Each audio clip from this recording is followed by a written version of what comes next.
وَأَنكِحُوا الْأَيَامَ مِنكُمْ وَالصَّالِحِينَ مِنْ عِبَادِكُمْ وَإِمَائِكُمْ أَنْ يَكُونُوا فُقَرَاءَ يُغْنِيهِمُ اللَّهُ مِنْ فَضْلِهِ وَاللَّهُ وَاسِعٌ عَلِيمٌ۔ اور تم میں سے جو بیوہ ہو جائے اور ان کا نکاح کر دو، اور اپنے نیک غلاموں اور لونڈیوں کر دو، اگر وہ غریب ہوں گے تو اللہ اپنے فضل سے انہیں بے نیاز کر دے گا۔ اللہ بڑی وسعت والا اور بڑا علم والا ہے، اور ان لوگوں کو پاک دامن رہنا چاہیے جو نکاح کرنے کا استطاعت نہیں رکھتے جب تک کہ اللہ انہیں اپنے فضل سے بے نیاز نہ فرما دے۔ اور تمہارے غلاموں میں سے اگر کوئی کچھ دے کر آزاد کیے جانے کی تحریر کروائے تو تم ایسی تحریر کر دو اگر تم کو ان میں بہتری نظر آتی ہو، اور اللہ نے تم کو جو مال دے رکھا ہے اس میں سے انہیں بھی دو، اور اپنی لونڈیوں کو بدکاری پہ مجبور نہ کرو جب وہ پاک دامنی اختیار کرنا چاہتی ہوں، تاکہ تم ان سے دنیاوی زندگی کا فائدہ حاصل کرو۔ جو انہیں اس بے حیائی پہ مجبور کرے گا تو اللہ ان پر جبر کیے جانے کے بعد بڑی بخشش والا اور کمال مہربان ہے۔ بلا شبہ ہم نے تم پر کھلی اور صاف صاف آیتیں اتاری ہیں، اور تم سے پہلے لوگوں کے واقعات بھی اور پرہیزگاروں کے لیے نصیحت کی باتیں بھی۔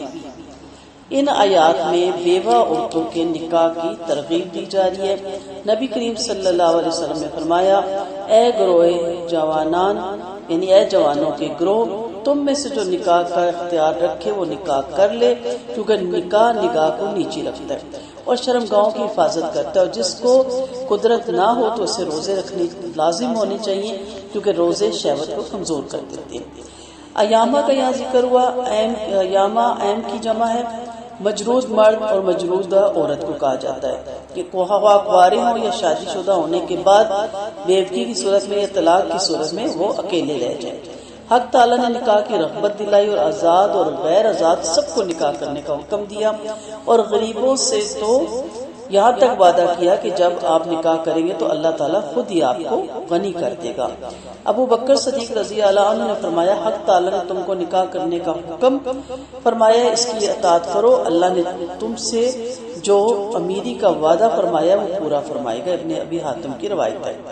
رحمت اللہ علیہ صلی اللہ علیہ وسلم نے فرمایا، 3 شخصوں کی مدد کرنا اللہ کے ذمہ ہے، وہ نکاح کرنے والا جو پاک دامنی کا خواہش مند ہو، وہ مکاتب جو رقم ادا کرنا چاہتا ہو، اور اللہ کی راہ کا غازی۔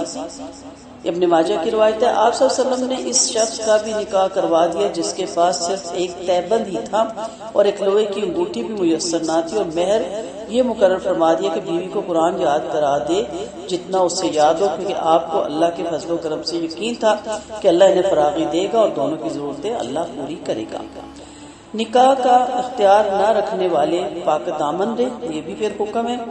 جن کو نکاح کرنے کا اختیار نہیں یا ان کے پاس قدرت نہیں، استطاعت نہیں، ان کو ہدایت ہے کہ پھر پاک دامنی اختیار کریں جب تک کہ حق تعالیٰ انہیں اپنے فضل سے بے نیاز نہ فرما دے۔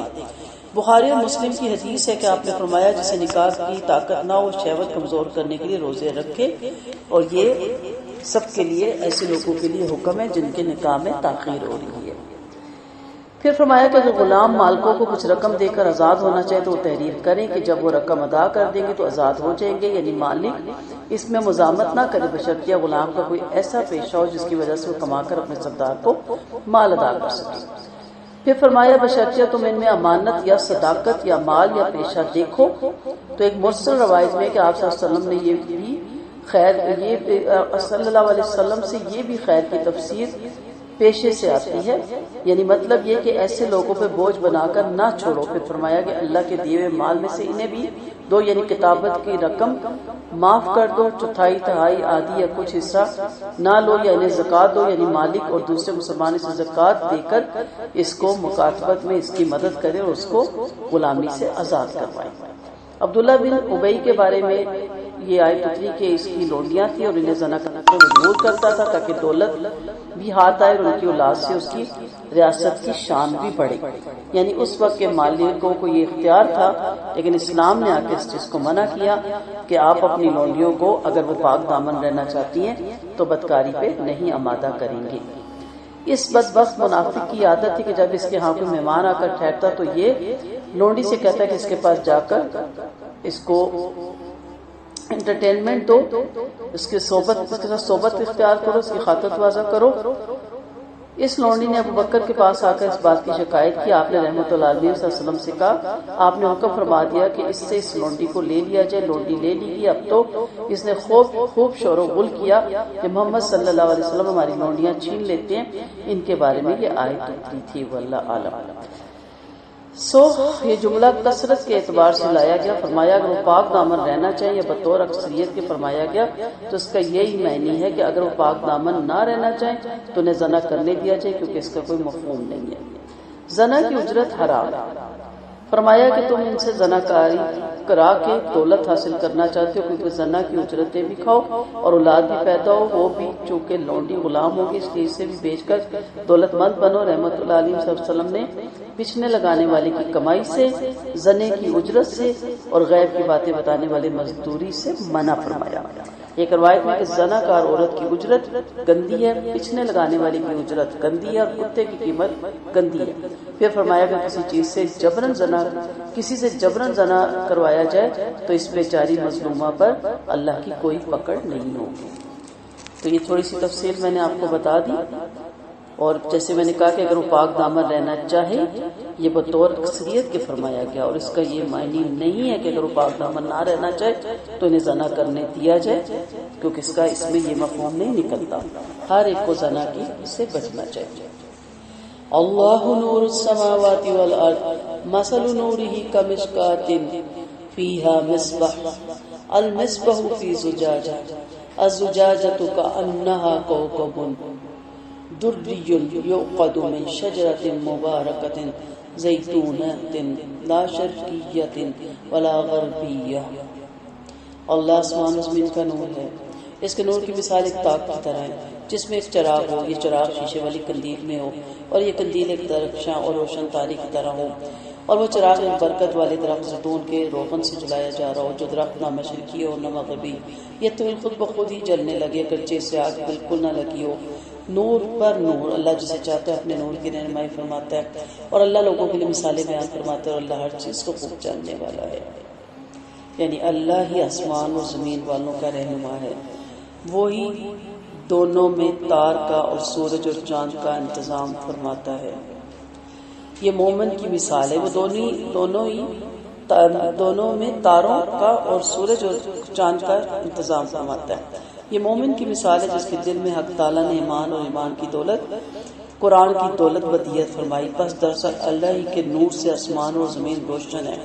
طائف والوں نے جب آپ کو بے حد ستایا تو آپ نے دعا مانگی جس میں یہ الفاظ بھی ہے کہ اے میرے رب میں تیری ذات اقدس کی روشنی سے جس سے اندھیرے بھی جگمگا اٹھتے ہیں اور جس پر دنیا اور آخرت کی صلاحیت موقوف ہے اس بات سے پناہ چاہتا ہوں کہ مجھ پر تیرا غضب نازل ہو یا تیری ناراضگی اترے.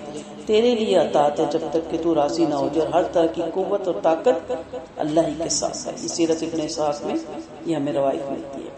رحمۃ اللہ علیہ صلی اللہ علیہ وسلم جو رات کو تہجد کے لیے اٹھتے تو یہ دعا پڑھتے تھے اے اللہ تیری تعریف ہے تو آسمان اور زمین کا اور اس میں رہنے والوں کا نور ہے. تو یہ آسمان اور زمین کا اور ان میں رہنے والوں کو سنبھالنے والا ہے. ابن مسعود رضی اللہ عنہ فرماتے ہیں تمہارے رب کے پاس رات اور دن نہیں ہے اس کے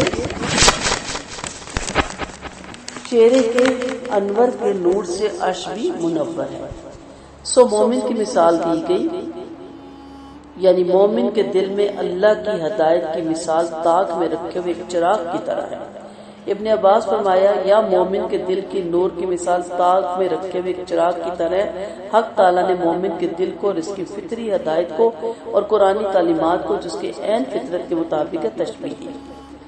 اس تشبیہ سے کیا پتہ چلتا ہے کہ مومن کو دل کو اس کی ذاتی صفات میں قندیل سے تشبیہ دی گئی ہے اور قرآنی اور شرعی تعلیمات کو جس کے اندر بھرپور ہے صاف اور شفاف عمدہ تیل سے تشبیہ دی گئی ہے جو چمکدار ہے جس میں گدلا پن نہیں آتا. مشکات وہ تاک ہے جس میں چراغ رکھا جاتا ہے اور مصباح روشن چراغ کو کہتے ہیں. یہودیوں نے آپ صلی اللہ علیہ وسلم سے پوچھا بھلا آسمان سے اللہ کا نور آسمانوں کے حائل ہونے کے ساتھ ساتھ تم تک کیسے پہنچ سکتا ہے؟ تو اس کی مثال دے کر بتایا جیسے چراغ کی روشنی چمنی کے پار ہو کر تم تک پہنچ جاتی ہے اس طرح اللہ کا نور پہنچ جاتا ہے. حق تعالیٰ نے اپنی تابعداری کو نور فرمایا اور اس کی مثال نور سے فرمایا. معلوم ہوتا ہے کہ بلا آگ ہی جل اٹھے گا یعنی روغن زیتون کی چمک کی روشنی سے جل اٹھے گا. پھر فرمایا کہ نور پر نور یعنی ایمان پر عمل ہونے پر سہاگا ہے۔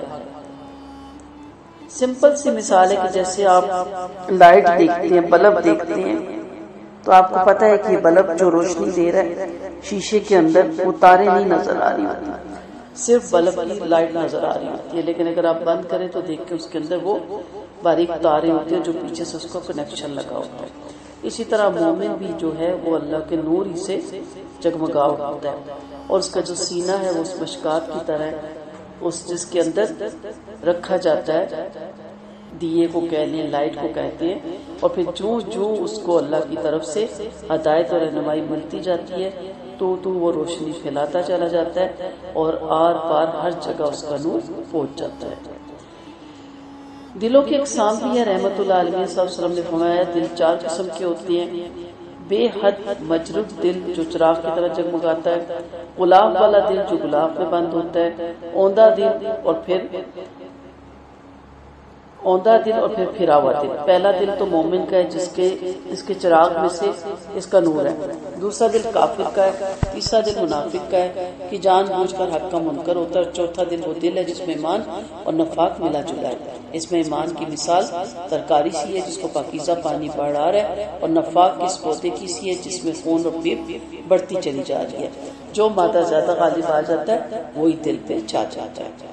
تو اللہ تعالیٰ ہمارے دلوں کو بھی نور سے بھر دے، اور آپ صلی اللہ علیہ وسلم کی حدیث کے مطابق آپ صلی اللہ علیہ وسلم نے فرمایا مومن کی فراست سے ڈرو، وہ اللہ کے نور سے دیکھتا ہے۔ اللہ تعالیٰ ہمارے سینوں کو نورانی کرے، ہماری آنکھوں کو، ہماری زبان کو، ہمارے کانوں کو، ہماری ہر چیز کو نورانی کر دے۔ فی بیوت اذان اللہ ان ترفع یذکر فیہا اسمہ یسبح لہ فیہا بالغدو والآصال۔ ان گھروں میں جن کی عزت کرنے کا اللہ نے حکم دیا، اور یہ بھی کہ ان میں اس کا نام لیا جائے جہاں صبح شام اللہ کی پاکی۔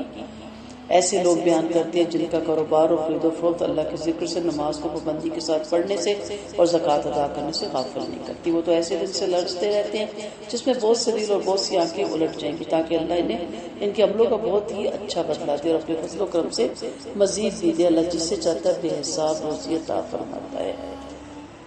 تو یہاں پہ اوپر کی آیت میں مومن کے دل کی، اور اس میں جو ہدایت و علم ہے اس کی اس چراغ سے مثال دی گئی تھی جو پاک صاف چمنی میں رکھا ہوا پاکیزہ اور نفیس روغن زیتون سے جل رہا ہے۔ اس آیت میں اس کی جگہ بتائی گی کہ اس کے مقامات کیا ہیں: مسجدیں جو روئے زمین پر اللہ کو سب سے پیاری ہیں، اور وہ گھر جن میں اللہ کی عبادت کی جاتی ہے اور اس کی توحید کا مظاہرہ کیا جاتا ہے۔ ان کی نگرانی کا انہیں خس و خشاک سے پاک صاف رکھنا اور ان میں بےہودہ اقوال اور افعال سے بچنے کا حکم ہے۔ آپ کا حق تعالیٰ نے مسجدوں میں بےہودگی سے منع فرمایا، اور انہیں بنانے کا اور آباد کرنے کا، ان کا ادب و احترام بجا لانے کا اور پاک صاف رکھنے کا حکم فرمایا۔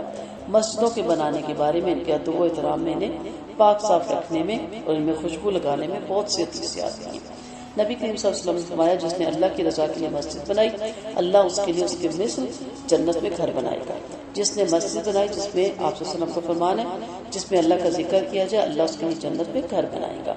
آپ نے فرمایا ہم نے آپ صلی اللہ علیہ وسلم نے محلوں میں مسجد بنانے کا، انہیں محلوں میں مسجد بنانے کا اور انہیں پاک صاف رکھنے اور ان میں خوشبو لگانے کا حکم فرمایا۔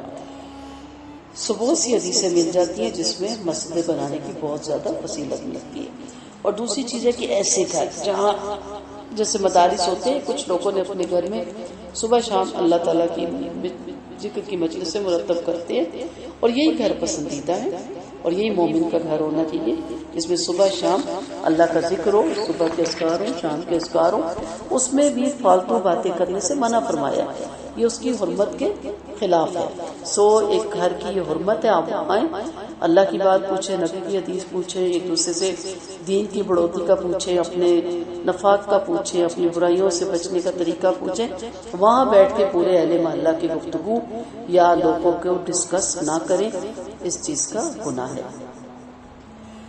نماز با جماعت کا بہت ثواب ہے۔ جماعت والی نماز کا ثواب گھر والی نماز سے اور بازار والی نماز سے 25 گنا زیادہ ہے، کیونکہ جب کوئی اچھی طرح سے وضو کر کے مسجد کی طرف صرف نماز کی غرض سے جاتا ہے، اس کے ہر قدم پر ایک درجہ بلند ہوتا ہے اور ایک گناہ مٹا دیا جاتا ہے۔ پھر جب نماز پڑھتا ہے تو جب تک مسجد میں اپنی نماز کی جگہ پر رہتے تو فرشتے برابر اس کے لیے دعائیں مغفرت کرتے رہتے ہیں اور نماز ہی میں رہتا ہے جب تک نماز کے انتظار میں رہتا ہے۔ آپ صلی اللہ علیہ وسلم کا فرمان ہے اندھیروں میں مسجد میں جانے والوں کو قیامت کے دن مکمل نور کی بشارت دیتے ہیں۔ یہ فجر کی نماز بھی اندھیرے میں ہوتی ہے اور عشاء کی نماز بھی اندھیرے میں ہوتی ہے۔ خواتین کے لیے فرض نہیں ہے لیکن اگر وہ جائیں تو بہت ہی پسندیدہ عمل ہے۔ گھر سے اجازت اگر ان کو ملتی ہے، انمیرڈ ہے تو ماں باپ سے اور میرڈ ہے تو شوہر سے، اگر ان کو اجازت ملے، اور میری دعا ہے کہ سب کو اجازت ملے تو قریب ترین مسجد میں کم سے کم ہفتے بعد جمعہ ضرور پڑھا کریں جا کے، تاکہ آپ کو ان بشارتوں سے آپ بھی مستفید ہو سکیں۔ ورنہ اللہ تعالیٰ کے حکم کے مطابق، اللہ کے نبی کے حکم کے مطابق عورتوں کی نماز گھروں ہی میں افضل ہے، کیونکہ آپ صلی اللہ علیہ وسلم نے فرمایا کہ عورت کی دلان کی نماز صاحبان کی نماز سے افضل ہے اور کوٹھڑی کی نماز دلان کی نماز سے افضل ہے۔ اور تو آپ صلی اللہ علیہ وسلم کا فرمان ہے عورتوں کی بہترین مسجدیں ان کے گھروں کے اندرونی حصے ہیں۔ ام حمیدہ رضی اللہ عنہ ابو حمیدہ سعدی کی اہلیہ نے آپ صلی اللہ علیہ وسلم سے کہا میں آپ کے ساتھ نماز پڑھنا پسند کرتی ہوں۔ فرمایا مجھے یہ معلوم ہے کہ تم میرے پیچھے نماز پڑھنا چاہتی ہو، لیکن تمہاری نماز تمہارے کوٹھے میں تمہارے دلان سے بہتر ہے، اور دلان میں گھر کے صحن سے بہتر ہے، گھر کے صحن میں محلے کی مسجد سے بہتر ہے، اور محلے کی مسجد میں میری مسجد سے بہتر ہے۔ چنانچہ ان کے اشارے سے ان کے لیے کوٹری میں نماز کے لیے ایک جگہ مقرر کر دی گئی اور آپ مرتے دم تک اس جگہ نماز پڑھتی رہی۔ آپ کو دونوں روایت مل جاتی ہیں۔ اگر فتنے والا دور نہ ہو، راستہ سیف ہو، تو آپ ضرور مسجد میں جمعہ پڑھنے جائیں، ورنہ ادروائز گھر کی نماز کی بہت زیادہ فضیلت ہمیں ملتی ہے۔ عائشہ رضی اللہ عنہا فرماتی ہیں مومن عورتیں رحمۃ اللہ علیہ وسلم کے پیچھے صبح کی نماز میں آیا کرتی تھی، پھر اپنی چادروں میں لپٹی لپٹائی واپس ہو جاتی تھی اور اندھیرے کی وجہ سے پہچانی نہیں جاتی تھی۔ اگر اس طرح آپ جائیں کہ آپ نے مہندیاں بھی لگائی اور چوڑیاں بھی پہنی اور پاؤں پہ بھی مہندی اور برقعے بھی آپ کے کلرفل اور خوشبوئیں بھی آپ لگائی ہوں، تو اس سے بہتر ہے کہ آپ اپنے گھروں میں ہی رہیں اور آپ مسجدوں میں نہ جائیں، کیونکہ بہت بڑے فتنے کا پھر احتمال ہو جاتا ہے۔ اس لیے اپنے آپ کو اگر آپ ایسا برقع پہنے کہ آپ کی عمر کا پتہ نہ چلے اور سادگی سے جائیں تو ٹھیک ہے، لیکن اگر آپ کی اٹریکشن ہے برقعے میں تو پھر آپ اس سے اوائڈ کریں تو بہتر ہے۔ ایک دفعہ ابن مسعود رضی اللہ عنہ نے بازار میں کچھ کاروبار کرنے والوں کو دیکھا کہ وہ اذان سنتے ہی اپنا کام چھوڑ چھاڑ کر نماز کے لیے اٹھ کھڑے ہوئے، تو آپ نے فرمایا یہ لوگ ان لوگوں میں سے جن کا ذکر اللہ تعالیٰ نے اپنی کتاب میں نازل کیا۔ سو جب اذان کی آواز آئے ہم عورتوں کے لیے بھی یہی ضروری ہے وہیں اپنے کام چھوڑ دیں اور فوراً وضو کریں اور نماز کے لیے کھڑے ہو جائیں، رکے ہوئے کام نماز پڑھ کے وہیں سے کر لیجیے۔ کام تو ہو ہی جائیں گے، کام رک بھی سکتے ہیں لیکن نماز کا وقت نہیں رک سکتا، وہ اپنے مقررہ وقت پہ ہی ہے، اور افضل وقت نماز پڑھنے کی بہت فضیلت ہے۔ پہلے نماز پڑھیں، اس کے بعد آپ اپنے سارے کام کرتے رہیں۔ اللہ تعالیٰ ہم سب کو صحیح وقت پہ نماز پڑھنے کی توفیق دے۔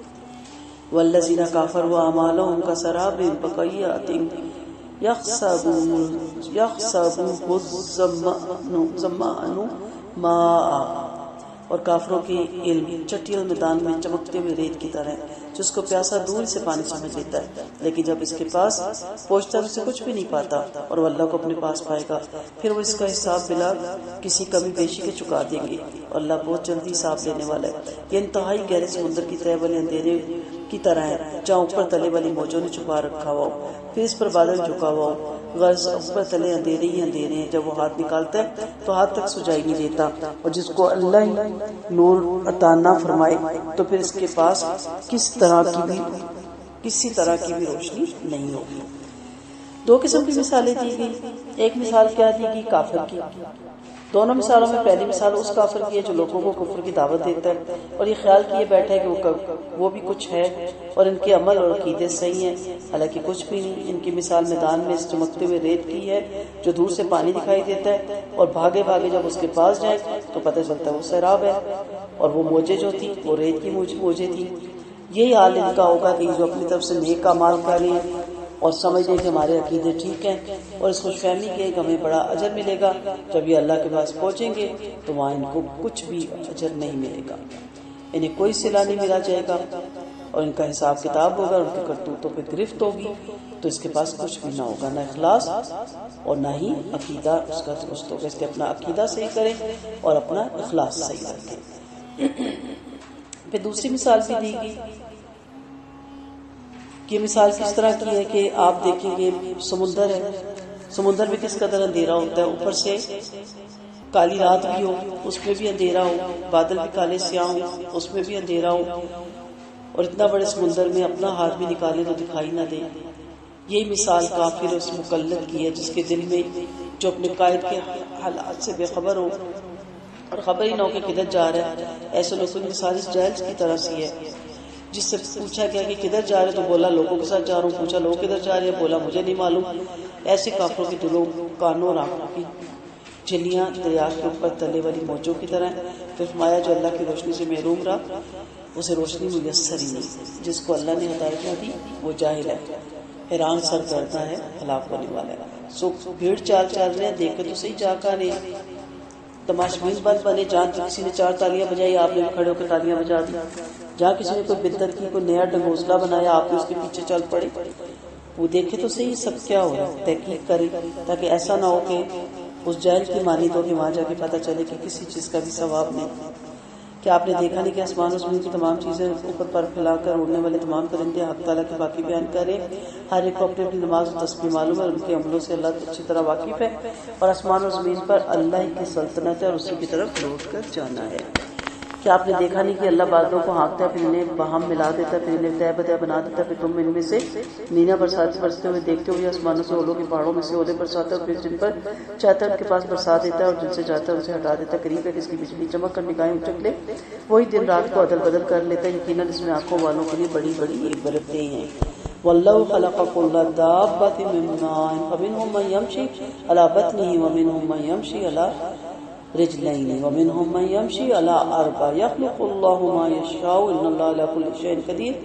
اور اللہ نے ہر جانداروں کو پانی سے پیدا کیا، اور ان میں سے بعض تو پیٹ کے بال رینگتے ہیں، بعض تو پیروں پہ چلتے ہیں، بعض چوپاؤں پہ چلتے ہیں، 4 پاؤں پہ چلتے ہیں۔ اللہ جو چاہتا ہے پیدا کرتے ہیں، یقیناً ہر چیز پر کامل قدرت رکھتا ہے۔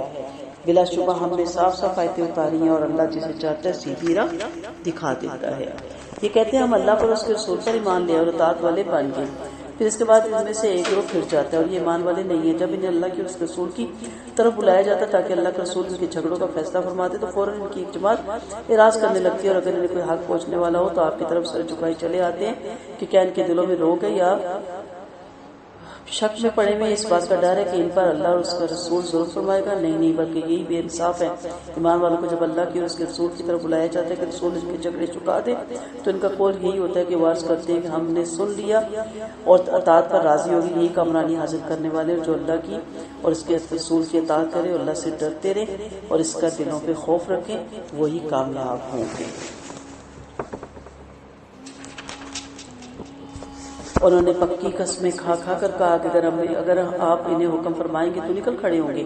آپ فرماتے قسمیں نہ کھاؤ، تمہاری بات ماننے کی حقیقت معلوم ہے اور تمہارے عملوں سے بھی اچھی طرح خبردار ہے۔ آپ فرماتے کہ تم اللہ کی اور اس کے رسول کی بات مانو، پھر بھی اگر تم نے اعراض کیا تو رسول کے ذمہ وہی ہے جو وہ اٹھائے ہوئے ہیں اور تمہارے ذمہ وہ ہے جو تم لادے ہوئے ہو، اور اگر تم رسول کی بات مانو گے تو راہ پالو گے، اور رسول کے ذمہ صرف صاف طور پہ پہنچا دینا ہی ہے۔ یہ منافق کی علامت ہے کہ بات کرے جھوٹ بولے، قسم کھائے تو توڑ دے، وعدہ کرے تو وعدہ خلافی کرے۔ تو یہ منافقین یہی اللہ کے رسول کے ساتھ کرتے تھے۔ وعد اللہ الذین آمنوا منکم وعملوا الصالحات لَيَسْتَخْلِفَنَّهُمْ فِي الْأَرْضِ كَمَا اسْتَخْلَفَ الَّذِينَ مِنْ قَبْلِهِمْ۔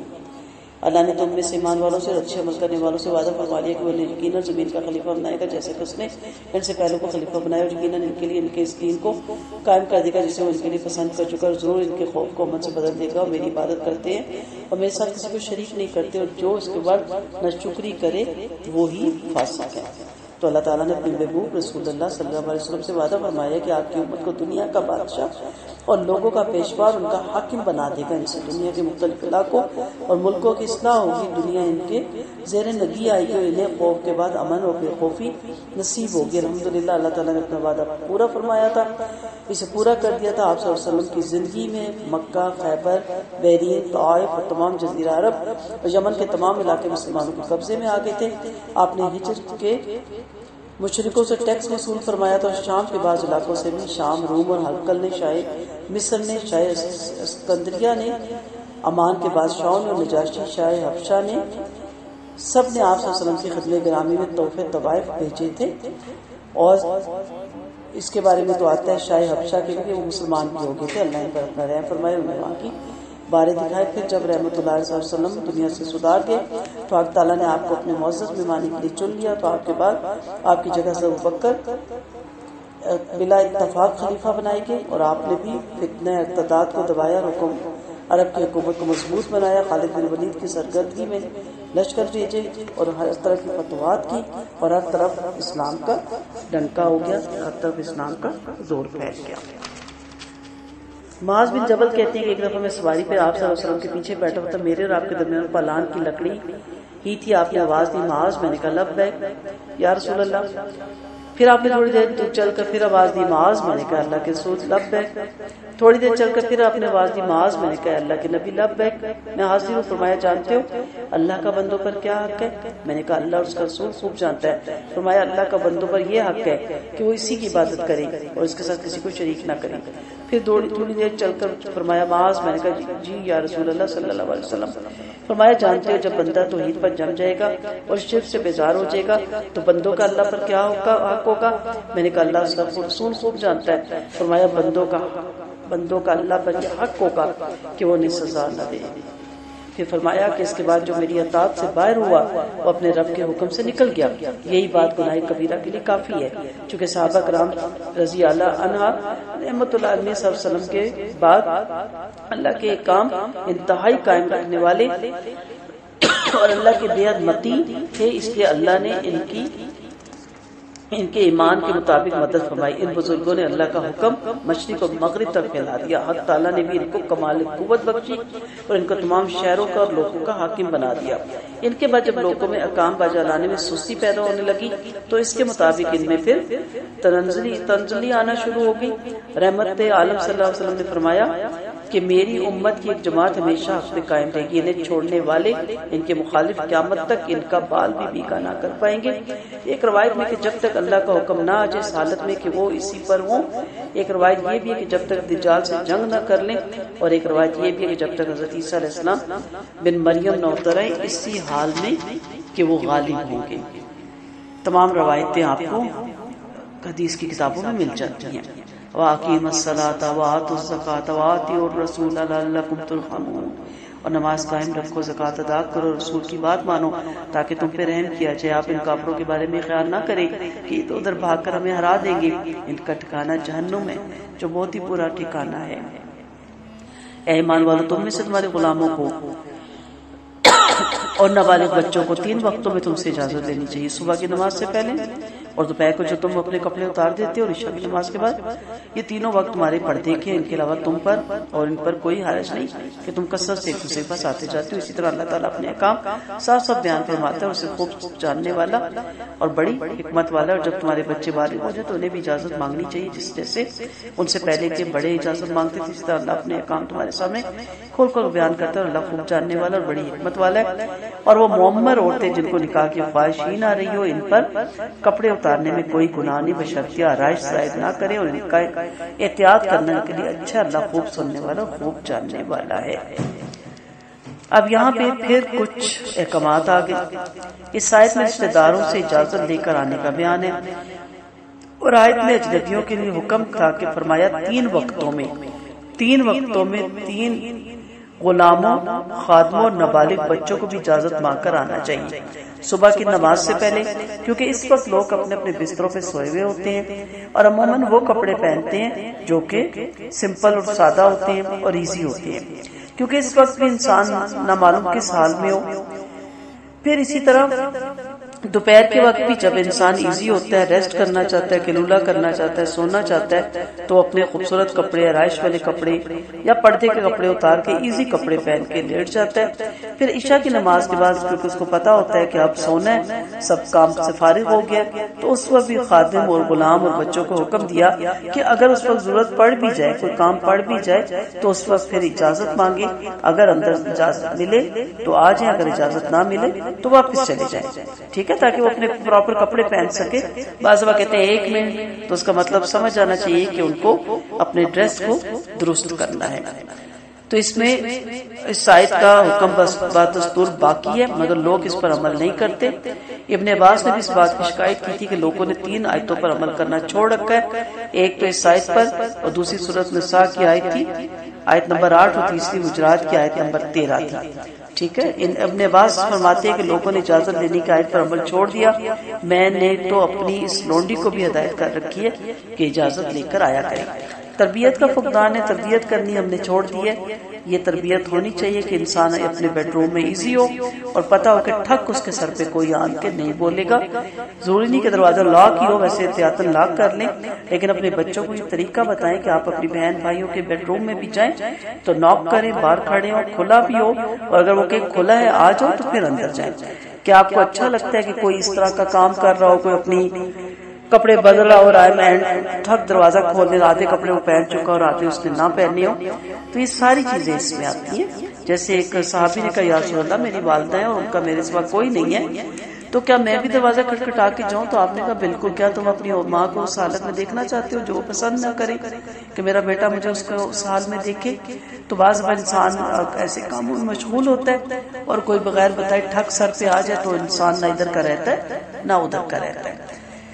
اور پھر پردے کی جو آیات ہے اس کے بارے میں معمر عورتوں کو کہا گیا کہ وہ حجاب اتار سکتی ہے، یہ نہیں مطلب کہ اس سطر کی پرواہ نہ کرے جو باہر نکلنے کے لیے اوپر ایک حجاب ہو جاتا ہے۔ پھر ساتھ یہ بھی کہہ دیا کہ اگر وہ احتیاط کرے مرتے دم تک حجاب میں رہے تو خوبصورت چیز ہے، پسندیدہ چیز ہے، اس کا اجر تو ضرور ملے گا۔ تو چہرے کے پردے کی بھی چھوٹ معمر عورتوں کو مل جاتی ہے، اور اگر وہ بھاری بھرکم برقعے نہیں سنبھالے جاتے، سانس اکھڑنے لگ جاتی ہے تو پھر بڑی چادریں پہننے لگ جائیں۔ لیکن اگر وہ فٹ ہے، سمارٹ ہے اور ان کی آرائشیں اسی طرح ہے، بننا سنورنا ٹھیک ہے، صرف پردے کے حکم میں کہتی ہے جی ہم ضعیف ہو گئے، تو پھر بہتر ہے کہ وہ اپنے پردے کو اسی طرح پراپر سنبھالی رکھے، یہ پسندیدہ عمل ہے۔ ليس على الأعمى حرج ولا على الأعرج حرج ولا على المريض حرج ولا أنفسكم أن تأكلوا من بيوتكم أو بيوت آبائكم أو بيوت أمهاتكم أو بيوت إخوانكم أو بيوت إخواتكم أو بيوت أعمامكم۔ اندھے پر، لنگڑے پر اور بیمار پر کوئی حرج نہیں، اور نہ تم پر کہ تم اپنے گھروں سے یا اپنے باپوں کے گھروں سے یا ماؤں کے گھروں سے یا بھائیوں کے گھروں سے یا چچاؤں کے گھروں سے یا پھوپھی کے گھروں سے یا ماموں کے گھروں سے یا خلاؤں کے گھروں سے یا ان کے گھروں سے جن کی کجیوں کے تم مالک ہو یا اپنے دوستوں کے گھروں سے کھانا کھا لو، اس میں کوئی حرج نہیں کہ مل کر کھاؤ یا الگ الگ۔ پھر جب تم گھروں میں داخل ہونے لگو تو اپنے عزیزوں کو سلام کرو جو اللہ کی طرف سے دعائے خیر اور برکت اور پاکیزہ، اس طرح اللہ کھول کھول کر تمہارے سامنے احکامات بیان کر ہے تاکہ تم عقل سے کام لو۔ بعض لوگ اس وجہ سے اندھوں کے ساتھ کھانا نہیں کھایا کرتے تھے کہ وہ بیچارے دسترخوان پر رکھی ہوئی نعمتوں کو نہیں دیکھ سکتے، تو اس ہو سکتا ہے کہ ان سے پہلے دوسرے نے کھا جائے۔ مسلمانوں کو ایک بات گوارا نہ تھی کہ ان کے ساتھ کھائیں، ان کی حق تلفی ہو، اس پر یہ آیت ہوتی۔ اور ویسے بھی جو معذور طبقہ ہے ان کا آپ کے گھروں پہ حق ہوتا ہے، وہ اپنی معذوری کی وجہ سے اگر روٹی روزی اپنی نہیں کما سکتے، ایسی مجبوری ہے جو رکاوٹ بنتی ہے، تو وہ آپ کے در پہ آ سکتے ہیں، آپ کا فرض بنتا ہے کہ آپ ان کو کھانا کھلائیں۔ پھر فرمایا خود تم پر بھی کھانے میں کوئی حرج نہیں، یعنی جب یہ اجازت لینے کا ہوا اور آیتیں اتری پردے کی اور احکامات نازل ہوئے تو بہت سے پھر سوال اٹھے، تو یہاں پہ کہا گیا کہ اپنے گھروں میں تم آ جاؤ، اپنے گھروں میں کھا سکتے ہو، اپنے رشتہ داروں کے گھروں میں بھی آپ جا سکتے ہو۔ یہ بڑے خوبصورت رشتے ہیں جو یہاں پہ گنوائے گئے، ان سب کے گھروں میں آنا جانا رکھا جا سکتا ہے، کھایا جا سکتا ہے، اور اگر گھر میں نہ بھی ہوں اور اگر آپ آئیں تو ضرورت کی چیز وہاں سے لے جا سکتے ہیں۔ پھر اسی طرح ایسی جگہ جیسے مدارس ہوتے ہیں یا مساجد ہوتے ہیں یا ہاسپٹل ہوتے ہیں یا سرائیں ہوتی ہیں یا ایسے کوئی مرکز ہوتے ہیں جہاں انسان اپنی ضرورت کے لیے جاتا ہے، تو وہاں بھی اجازت لینے کی ضرورت نہیں ہوتی، وہاں بھی آنا جانا کیا جا سکتا ہے۔ پھر دوستوں کے بارے میں بھی کہا کہ دوست دعوت کر سکتے ہیں، اب یہ نہیں کہ دوستوں نے دعوت کیا تو آپ اپنی عورتوں کو لے کے ساتھ بیٹھ جائیں۔ دوستوں کی دعوت کی جا سکتی ہے، ان کے لیے ان کو دعوت پہ بلایا جائے، بڑا ثواب ہے۔ رشتہ داروں کی بھی دعوت کی جائے، آج کل جیسے رمضان ہے افطاریاں کی جائے، لیکن اگر نامحرم اس میں شامل ہوتے ہیں تو پھر پردے کا انتظام کیا جائے، مردوں کو علیحدہ اور عورتوں کو علیحدہ بٹھایا جائے۔ تو یہ ساری آیات ہیں، تفصیل انشاءاللہ جب روٹین میں ہم یہاں پہنچیں گے تو پھر ایک ایک چیز پہ بات ہوگی۔ گھروں میں سلام کر کے جائیں، فرمایا گھروں میں سلام کر کے جاؤ، یعنی ایک دوسرے کو سلام کریں۔ جابر بن عبداللہ فرماتے ہیں جب تم گھروں میں جاؤ تو گھر والوں کو سلام کرو، جو اللہ کی طرف سے ایک پاکیزہ اور برکت والی دعائے خیر ہے، آپ سلام کرنا ضروری سمجھتے تھے۔ مجھے رحمت اللہ علیہ صلی اللہ علیہ وسلم نے خاص طور سے 5 باتوں کی تاکید فرمائی کہ انس اچھی طرح وضو کرو تمہاری عمر میں برکت ہوگی، میری امت کے ہر ملنے والے پہ سلام کرو تمہاری نیکیاں بڑھیں گی، گھر میں آتے وقت گھر والوں کو سلام کر کے گھر کی خیر و برکت پہ اضافہ ہوگا، چاشت کی نماز پڑھ کیونکہ پہلوں کا یہی طریقہ تھا، انس چھوٹے پہ رحم کر بڑے کی عزت کر، تو قیامت کے دن میرے رفقا میں ہوگا، یہ سلام اللہ کے پاس سے برکت والی اور پاکیزہ دعائے خیر ہے۔ تو یہ ساری حدیثیں اسی کے زمر میں آئی ہیں۔ ایمان والے وہی ہیں جو اللہ پر اس کے رسول پر ایمان لا چکے، اور جب کسی ایسے معاملے میں جس میں لوگوں کو جمع کرنے کی ضرورت ہوتی ہے یہ نبی کے ساتھ جمع ہوتے ہیں تو بلا اجازت حاصل کیے آپ سے علیحدہ نہیں ہوتے۔ باقی جو لوگ آپ سے اجازت لے لیتے ہیں یہی لوگ اللہ پر اس کے رسول پر یقین رکھتے ہیں، پھر جب یہ اپنے کسی کام کے لیے آپ سے رخصت مانگے تو ان میں سے آپ جسے چاہے رخصت دے دے، اور سب کے لیے اللہ سے دعائیں مغفرت فرماتے رہے، یقیناً اللہ بڑا ہی بخشنے والا اور کمال مہربان ہے۔ اب ایک اور بھی تہذیب سکھائی گئی، ادب سکھایا گیا مسلمانوں کو۔ جس طرح حکم تھا کہ گھروں میں اجازت لے کے جائیں، واپسی پہ بھی اجازت ضرور مانگیں، خصوصاً نبی کریم صلی اللہ علیہ وسلم کے ساتھ کسی معین میں شامل ہیں، کسی بہت بڑے دین کے کام میں، جمعے کی نماز میں، عید کی جماعت میں، یا کسی مشورے کی غرض سے مجلس شورا میں، اور آپ کو کوئی بہت ضروری کام ہے جو اس کام سے زیادہ امپورٹنٹ ہے تو آپ صلی اللہ علیہ وسلم سے اجازت مانگیں۔ آپ کو اختیار دیا گیا، دل چاہے تو اجازت دیں، ورنہ کہ وہ کام اتنا ضروری جتنا یہ ضروری ہے۔ اسی کو سامنے رکھتے ہوئے آج کے دور میں بھی دیکھیں کہ جب آپ کسی تنظیم کو، کسی جماعت کو جوائن کرتے ہیں، ان کے ساتھ ہوتے ہیں، لیکن جب ان کو کام پڑتا ہے تو آپ سارے کھسک جاتے ہیں اور آپ بہانے بنانے لگ جاتے ہیں۔ تو یہاں منع کیا گیا، جو ممبران ہوتے ہیں، جو اس تنظیم کو چلا رہے ہوتے ہیں، جو لیڈر ہوتا ہے، اگر وہ بلاتا ہے کہ یہ کام ہم نے اتنے دنوں میں ختم کرنا ہے، رمضانی کا پلان دیکھ لیں، تراویحوں کا پلان ہے، دورہ قرآن کا، اب ہوتا ہے کہ شروع دن میں 20-25 ہوں گے ساتھ، پھر آہستہ آہستہ 2-4 رہ جائیں گے، اور پھر کیا کہیں گے ہمیں یہ کام، ہمیں یہ کام۔ یہ چیز پسندیدہ نہیں ہے۔ لیڈر چاہے تو اجازت دے، اگر لیڈر اجازت نہ دے تو یہ کام زیادہ امپورٹنٹ ہے، وہ تبھی اجازت نہیں دے گا جب امپورٹنٹ کام کو سامنے رکھے گا۔ نبی کریم صلی اللہ علیہ وسلم نے فرمایا جب تم میں سے کوئی کسی مجلس میں پہنچے تو ایسے اہل مجلس کو سلام کرے اور واپسی میں بھی سلام کرے، پچھلا سلام پہلے سلام سے کم ثواب والا نہیں ہوتا۔ تو واپس میں اللہ کے رسول کو پکارنے کو وہاں میں ایک دوسرے کو پکارنے کی طرح نہ سمجھو، اللہ ان سے خبردار ہے جو تم میں سے نگاہ بچا کر کھسک جاتے ہیں۔ اس لیے رسول کی مخاطبت کرنے والے کو اس بات سے ڈرنا چاہیے کہ ان پر کوئی آفت نہ آ پڑے، کہ ان پر کوئی دکھ بھرا عذاب نہ آ جائے۔ یہاں پہ نبی کریم صلی اللہ علیہ وسلم کا ایک اور اہمیت جتلائی جا رہی ہے کہ آپ کا نام یا کنیت لے کر آواز آپ کو دیتے تھے، جیسے عام طور پہ دوسرے لوگوں کو آواز دی جاتی تھی۔ اللہ تعالیٰ نے آپ کا اکرام فرمایا، احترام فرمایا اور لوگوں کو منع فرمایا اور تاکید کی کہ نبی کریم صلی اللہ علیہ وسلم کا نام لے کر یا کنیت لے کر آپ کو آوازیں نہ دی جائے، بلکہ یا رسول اللہ یا نبی کہہ کر مخاطب کیا جائے۔ اس کو سامنے رکھتے ہوئے آپ اپنے والدین دیکھ لیں، آپ کے بڑے ہوتے ہیں، رسپیکٹ کے قابل ہوتے ہیں، آپ کے بڑے بھائی ہوتے ہیں، بڑی بھابیاں ہوتی ہیں، ہر وہ رشتہ جو احترام میں بڑا ہے، عمر میں نہیں۔ عمر میں تو بعض بھابی آپ بیاہ کے لاتے آپ سے چھوٹی ہوتی ہے، تو احترام ہے۔ استاد کا بہت احترام ہے، استاد کو بھی اس کو نام سے نہیں پکارا جائے گا۔ شوہر کا بھی احترام ہے، چاہے وہ عمر سے آپ نے کم ہے لیکن اس کو ایک رتبہ دیا ہے۔ اللہ نے کہا ہے کہ عورت پر اس کا ایک درجہ اوپر ہے اور وہ قوام ہے تو اس کی رسپیکٹ کی جائے گی۔ رسپیکٹ ایسا عمل ہے، احترام ایسا عمل ہے جس کی وجہ سے دلوں میں محبت بڑھتی ہے۔ اس لیے کوشش کریں کہ آپس میں احترام کے ساتھ، پیار کے ساتھ، خوبصورت ناموں کے ساتھ پکارا جائے۔ جب کوئی پیار سے بلاتا ہے، خوبصورت نام سے پکارتا ہے تو یہ چیز بڑی اچھی لگتی ہے اور انسان کو ویسے ہی اپنا آپ اچھا لگنے لگ جاتا ہے۔ تو آپ بھی احترام دیں تاکہ آپ کو احترام دیا جائے، کسی کو انسلٹنگ طریقے سے مت بلائیں۔ الا ان للہ ما فی السماوات والارض قد یعلم ما انتم علیہ ویوم یرجعون الیہ فینبئہم بما عملوا واللہ بکل شیء علیم۔ سن لو جو کچھ آسمان و زمین میں اللہ ہی کا ہے، تم جس روش پر ہو ویسے معلوم ہے جب لوگ اس کے پاس لوٹائے جائیں گے تو وہ انہیں ان کے عملوں کی خبر دے گا اور اللہ ہر چیز کو اچھی طرح جانتا ہے۔ تو یہاں کیا فرمایا گیا؟ اللہ ہی آسمان و زمین کا مالک ہے، وہی چھپی کھلی باتوں کا جاننے والا ہے، جسے خوب معلوم ہے کہ اس کے بندے کی خلوت اور جلوت میں وہ کیا کرتا ہے اور ان کی روش سے یقیناً وہ خبردار ہے۔ یعنی تمہاری ہر روش کا اسے علم ہے، تمہارے ہر اقوال اور افعال اس کی آنکھوں کے سامنے ہے، اس سے تو کائنات کا ایک ذرہ بھی نہیں چھپا ہوا، تو پھر آپ کیسے چھپ سکتے ہیں؟ فرمایا جو لوگ قیامت کے روز لوٹ کر اس کے پاس جائیں گے تو وہ انہیں ان کے چھوٹے اور بڑے کام جتلائے گا۔ اس دن انسان کو اس کے اگلے پچھلے تمام عمل دکھائی دیں گے۔ ووضع الکتاب، سورہ کہف میں ہم نے پڑھا نا، اور مال نامے رکھ دیے جائیں گے، تو مجرموں کو اس کی تحریر سے خوفزدہ دیکھو گے، وہ کہہ رہے ہوں گے ہائے ہماری شامت، اس کتاب میں تمہارا چھوٹا بڑا ایک عمل بھی موجود ہے، اور اپنے تمام اعمال موجود پائیں گے، اور تمہارا رب کسی پر بھی ظلم نہیں کرتا۔ الحمدللہ آج سورۃ نور کی تفسیر مکمل ہوئی۔